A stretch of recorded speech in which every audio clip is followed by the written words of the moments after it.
എല്ലാവർക്കും എജ്യൂടെക്കിന്റെ ഓൺലൈൻ ക്ലാസ്സിലേക്ക് സ്വാഗതം. നമ്മൾ ഇന്ന് ഡിസ്കസ് ചെയ്യുന്നത് 10th ഫോർത്ത് ചാപ്റ്ററിന്റെ റിമൈനിങ് പോർഷൻസ് ആണ്. ലാസ്റ്റ് ക്ലാസ് നമ്മൾ മെറ്റലർജിക്കൽ പ്രോസസ്സിനകത്തുള്ള ഡിഫറെന്റ് സ്റ്റേജസിനെ കുറിച്ച് പറഞ്ഞു നിർത്തിയായിരുന്നു. ഇന്ന് നമ്മൾ ഡിസ്കസ് ചെയ്യാൻ പോകുന്നത് ഒരു മെറ്റലിന്റെ പ്രൊഡക്ഷനെ കുറിച്ചാണ്. ഇൻഡസ്ട്രിയൽ പ്രൊഡക്ഷൻ ഓഫ് അയണിന്റെ വ്യാവസായിക നിർമ്മാണത്തെ കുറിച്ചാണ് നമ്മൾ പറയാനായിട്ട് പോകുന്നത്. നമ്മൾ പഠിച്ചു ഏതൊരു ലോഹത്തിന്റെ നിർമ്മാണം എടുക്കുമ്പോഴും ഏതൊരു മെറ്റലിന്റെ എക്സ്ട്രാക്ഷൻ എടുക്കുമ്പോഴും ഇറ്റ് ഗോസ് ടു 3 stages. 3 ഘട്ടങ്ങളിലൂടെയാണ് കടന്നു പോകുന്നത് നമ്മൾ പറഞ്ഞായിരുന്നു. ഒന്നാമത്തെ സ്റ്റേജ് എന്ന് പറയുന്നത് concentration of or, second one extraction of metal from concentrated or, and third one refining of metals. അപ്പോൾ എല്ലാ ലോഹങ്ങളുടെയും നിർമ്മാണ പ്രക്രിയ കടന്നു പോകുന്നത് ഈ സ്റ്റേജസിൽ കൂടി തന്നെയായിരിക്കും. ഇവിടെ നമ്മൾ ഡിസ്കസ് ചെയ്യാൻ പോകുന്നത് ഇൻഡസ്ട്രിയൽ പ്രിപ്പറേഷൻ ഓഫ് അയൺ ആണ്. ഇരുമ്പിന്റെ വ്യാവസായിക നിർമ്മാണത്തെ കുറിച്ചാണ് നമ്മൾ എന്ത് ചെയ്യാൻ പോകുന്നത്, ഡിസ്കസ് ചെയ്യാനായിട്ട് പോകുന്നത്. മിനറൽസ് എന്ന് പറയുന്നത് minerals of iron are hematite, magnetite, iron pyrites etcetera. So ഇതിൽ നമ്മൾ മേജർ ഓറായിട്ട് കൺസിഡർ ചെയ്യുന്ന ഹെമറ്റൈറ്റ് ആണ്. ഓക്കെ, ഈ അയൺ പൈറൈറ്റീസ് നമ്മൾ വിളിക്കാറുണ്ട് ഫൂൾസ് ഗോൾഡ് എന്ന് വിളിക്കാറുണ്ട്. വിഡ്ഢികളുടെ സ്വർണ്ണം എന്നാണ് അയൺ പൈറൈറ്റീസ് അറിയപ്പെടുന്നത്. അതായത് അതിൻ്റെ ഒരു ഗോൾഡിനോടുള്ള സാമ്യത കൊണ്ടാണ് അതിനെ നമ്മൾ വിഡ്ഢികളുടെ സ്വർണ്ണം എന്ന് അറിയപ്പെടുന്നത്. ഓക്കെ, അപ്പോൾ എനിവേ നമ്മൾ മേജർ ഓർ ഓഫ് അയൺ എന്ന് പറയുന്നത് ഹെമറ്റൈറ്റ് ആണ്. ഹെമറ്റൈറ്റിൽ നിന്നാണ് അയൺ നമ്മൾ സെപ്പറേറ്റ് ചെയ്യുന്നത്. അപ്പോൾ നമുക്ക് ആ പ്രോസസ് നോക്കാം. ഹെമറ്റൈറ്റിൽ നിന്നാണ് നമ്മൾ ഇരുമ്പിനെ വേർതിരിച്ചെടുക്കാൻ പോകുന്നത്. ഹെമറ്റൈറ്റ്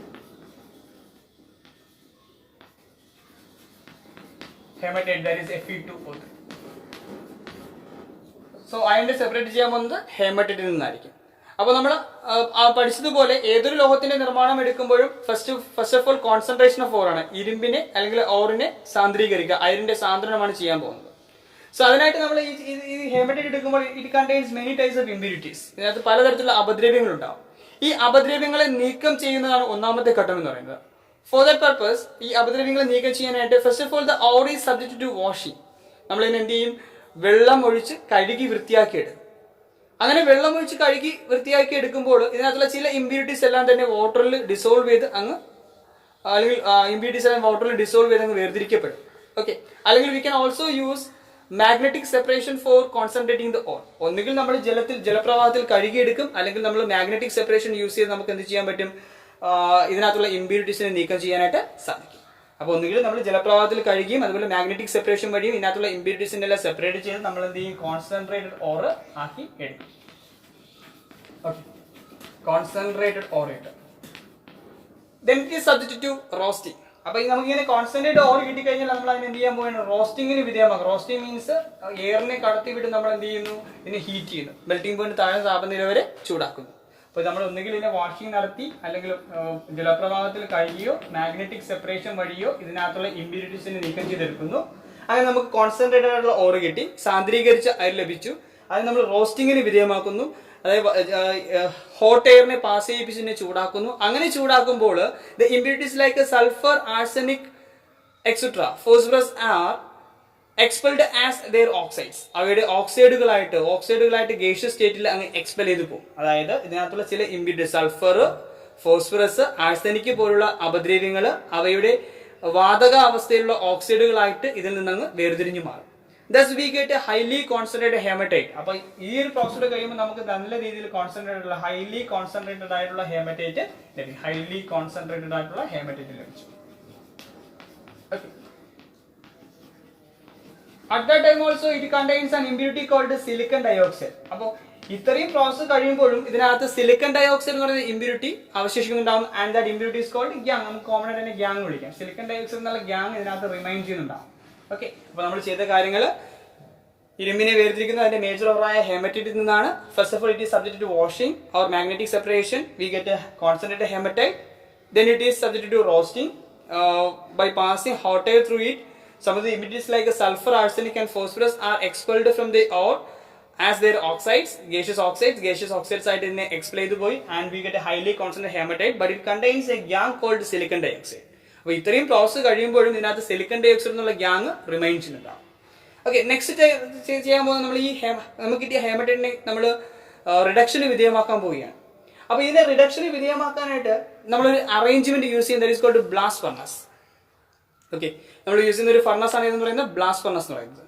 അതിനെ ബ്ലാസ്റ്റ് ഫർണസ് എന്ന് വിളിക്കാൻ കാരണം എന്ന് പറയുന്നത് ഒരു ബ്ലാസ്റ്റ് ഫർണസ് എന്ന് പറയുന്ന ഫർണസിലേക്ക് ഫർണസ് ഉപയോഗിച്ച് നമ്മൾ ഈ കോൺസെൻട്രേറ്റഡ് ഹെമറ്റൈറ്റിനെ റിഡക്ഷന് വിധേയമാക്കാൻ പോവുകയാണ്. ബ്ലാസ്റ്റ് ഫർണസ് ഉപയോഗിച്ച് നമ്മൾ ഈ കോൺസെൻട്രേറ്റഡ് ഹെമറ്റൈറ്റിനെ എന്ത് ചെയ്യാൻ പോവുകയാണ്, റിഡക്ഷന് വിധേയമാക്കാൻ പോവുകയാണ്. ഈ ബ്ലാസ്റ്റ് ഫർണസിന്റെ പ്രത്യേകത എന്ന് പറയുന്നത് A blast of hot air is passed through the furnace from the bottom.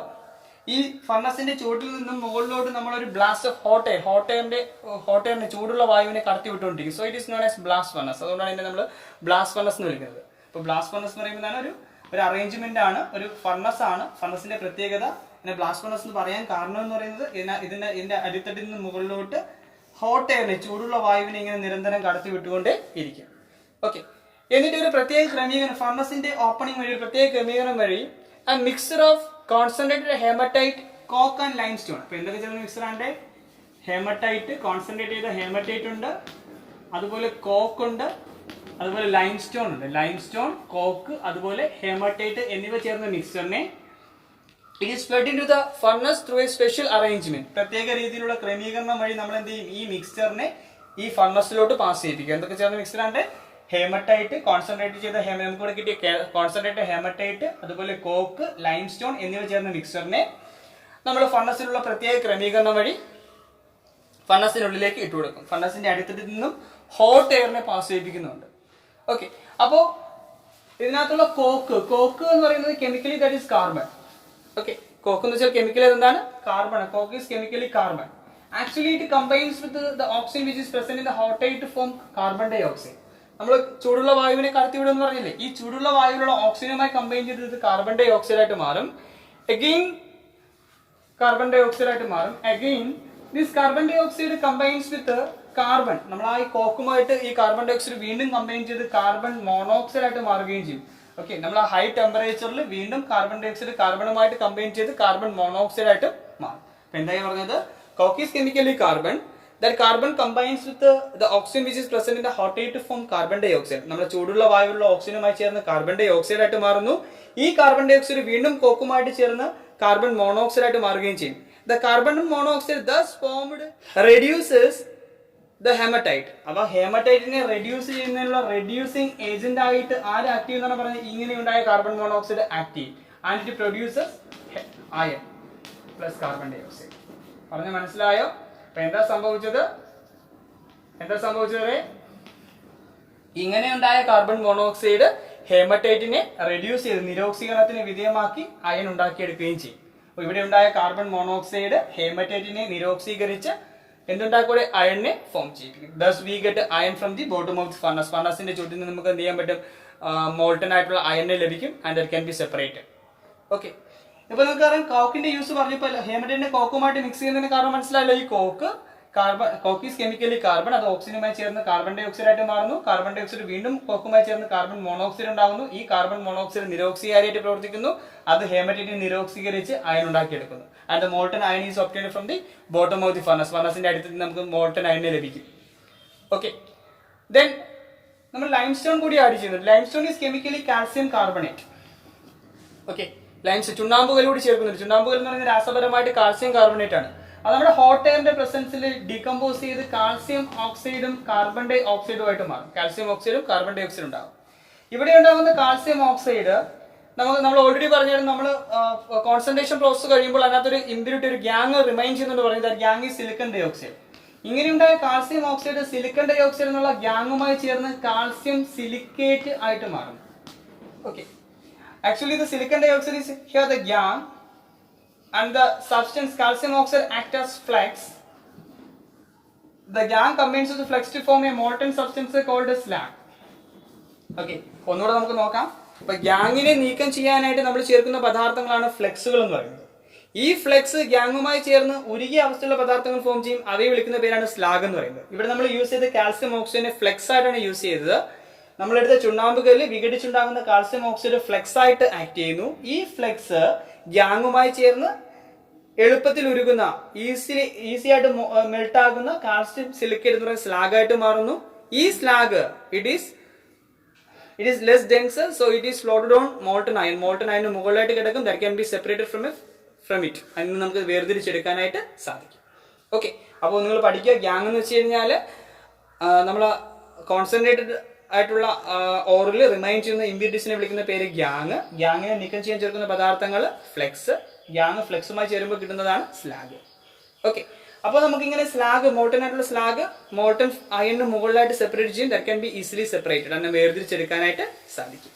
Okay, അപ്പോൾ പ്രത്യേകം ക്രമീകരണം വഴി നമുക്ക് മോൾട്ടൺ അയണും അതുപോലെ മോൾട്ടൺ ആയിട്ടുള്ള സ്ലാഗും വേർതിരിച്ചെടുക്കാൻ പറ്റും. നമുക്ക് ഇങ്ങനെ കിട്ടുന്ന മോൾട്ടൺ അയൺ എന്ന് പറയുന്നത് it is not pure iron.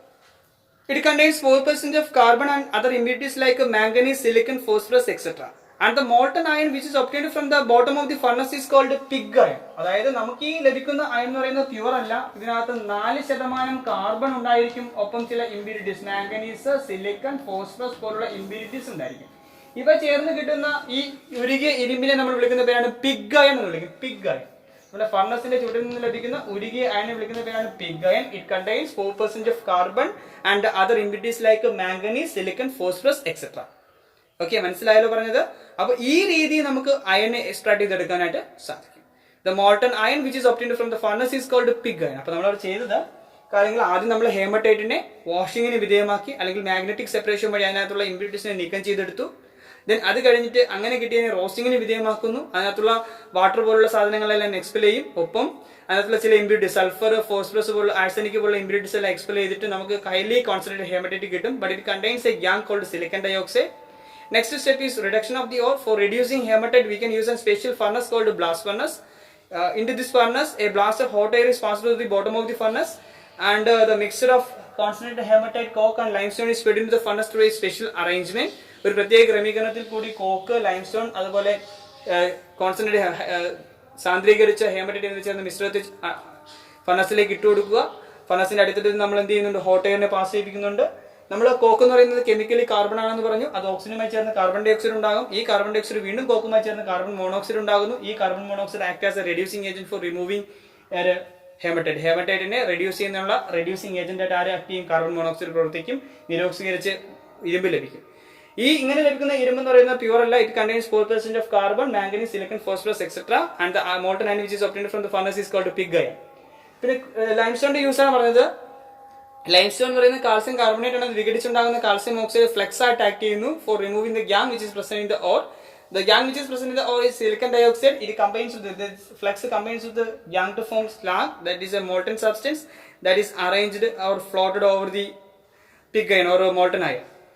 This molten iron and slag can be separated easily. രണ്ടിനെ നമുക്ക് സെപ്പറേറ്റ് ചെയ്തെടുക്കാനായിട്ട് സാധിക്കും. This is the industrial production of iron. മനസ്സിലായല്ലോ അയണിനെ എങ്ങനെയാണ് നിർമ്മിച്ചെടുത്തത്? മനസ്സിലായോ?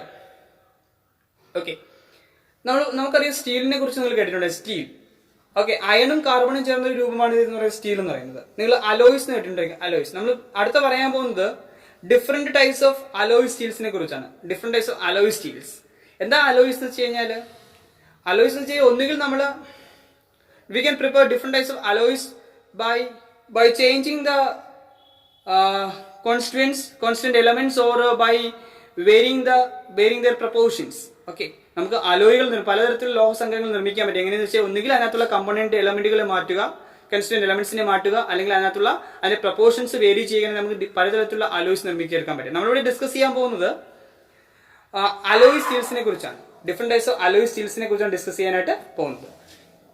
പലതരത്തിലുള്ള അലോയ് സ്റ്റീൽസ്, പ്രധാനമായിട്ട് നമുക്ക് 3 തരത്തിലുള്ള അലോയ് സ്റ്റീൽസ് ആണ് പഠിക്കാനുള്ളത്.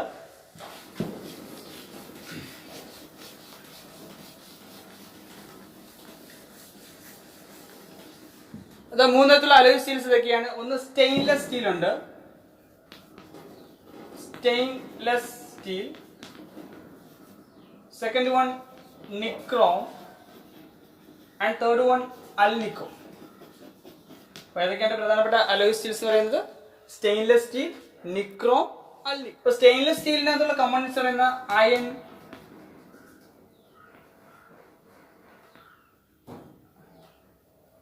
nickel, chromium and carbon are the components of stainless steel. അപ്പോൾ എനിവേ ഇത് അലോയ് സ്റ്റീൽ ആണ്. Components iron, nickel, chromium, carbon. ആ പേര് സൂചിപ്പിക്കുന്നവർ സ്റ്റെയിൻലെസ് ആയിരിക്കും, എളുപ്പത്തിൽ നശിക്കത്തില്ല. ഇതിന്റെ യൂസ് എന്ന് പറയുന്നത് നമ്മൾ മെഷീനറി പാർട്സിന്റെ നിർമ്മാണത്തിന് നമുക്ക് സ്റ്റെയിൻലെസ് സ്റ്റീൽ യൂസ് ചെയ്യാൻ പറ്റും. യൂട്ടൻസിൽസിന്റെ നിർമ്മാണത്തിന് ഉപയോഗിക്കാൻ പറ്റും. റൈസർ ബ്ലേഡ് പോലുള്ള സാധനങ്ങൾ, നൈഫൊക്കെ പോലുള്ള സാധനങ്ങൾ നിർമ്മിക്കാനൊക്കെ നമുക്ക് ആ യൂസ് ചെയ്യാൻ പറ്റും. സ്റ്റെയിൻലെസ് സ്റ്റീൽ ഉപയോഗിക്കാനായിട്ട് സാധിക്കും. അപ്പോൾ യൂട്ടൻസിൽസ്, മെഷീനറി പാർട്സിന്റെ ഒക്കെ നിർമ്മാണത്തിൽ നമ്മൾ ആരെ യൂസ് ചെയ്യുന്നുണ്ട്? സ്റ്റെയിൻലെസ് സ്റ്റീൽ യൂസ് ചെയ്യുന്നുണ്ട്. The next one is nichrome. നിങ്ങൾ ഫിസിക്സിനകത്ത് കേട്ടിട്ടുണ്ടായിരിക്കും nichrome.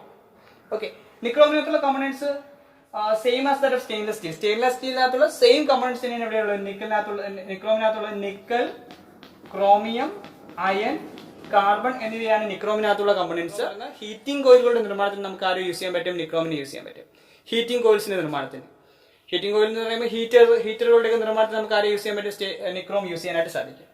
Next one is alnico. Components പറയുന്നത് അലൂമിനിയം, നിക്കല്, കൊബാൾട്ട്, അയൺ എന്നിവയാണ് ഇതിനകത്തുള്ള ഘടകങ്ങൾ. നിക്രോമിനകത്തുള്ള അൽനിക്കോയ്ക്കകത്തുള്ള aluminium, nickel, cobalt, iron. Aluminium, nickel പഠിക്കാൻ എളുപ്പമാണ്. Alnico, Al for aluminium, Ni for nickel, Co for cobalt, then iron. Iron എന്നിവയാണ് അൽനിക്കോയ്ക്കകത്തുള്ള ഘടകങ്ങൾ. പെർമനന്റ് മാഗ്നറ്റ്സിന്റെ നിർമ്മാണത്തിന് നമ്മൾ ആരും യൂസ് ചെയ്യുന്ന അൽനിക്കോ യൂസ് ചെയ്യുന്നത്. പെർമനന്റ് മാഗ്നറ്റ്, മാഗ്നറ്റിക് എഫക്ട് ഉണ്ട്. സോ പെർമനന്റ് മാഗ്നറ്റ്സിന്റെ നിർമ്മാണത്തിന് ഉപയോഗിക്കുന്നതാണ് എന്ന് പറയുന്നത് അൽനിക്കോ എന്ന് പറയുന്നത്. അപ്പോൾ ഇത്രയും ഘടകങ്ങൾ, ഇത്രയും അലോയ് സ്റ്റീൽസിനെ കുറിച്ച് നിങ്ങൾ അറിഞ്ഞിരിക്കുക. ഓക്കെ, അപ്പോൾ ഇന്ന് നമ്മൾ പഠിച്ചത് അയണിന്റെ ഇൻഡസ്ട്രിയൽ പ്രൊഡക്ഷനും അതുപോലെ ഡിഫറെന്റ് ടൈപ്സ് ഓഫ് അലോയ് സ്റ്റീൽസിനെ കുറിച്ചാണ്. ഇത്രയും കാര്യം നിങ്ങൾക്ക് മനസ്സിലായി കാണുമെന്ന് വിശ്വസിക്കുന്നു. നിങ്ങളുടെ അഭിപ്രായങ്ങൾ കമന്റുകളായി രേഖപ്പെടുത്തുക. നമുക്ക് അടുത്ത മെറ്റലിന്റെ പ്രൊഡക്ഷനുമായിട്ട് നെക്സ്റ്റ് വീഡിയോയിൽ കാണാം. സോ നന്ദി, നമസ്കാരം.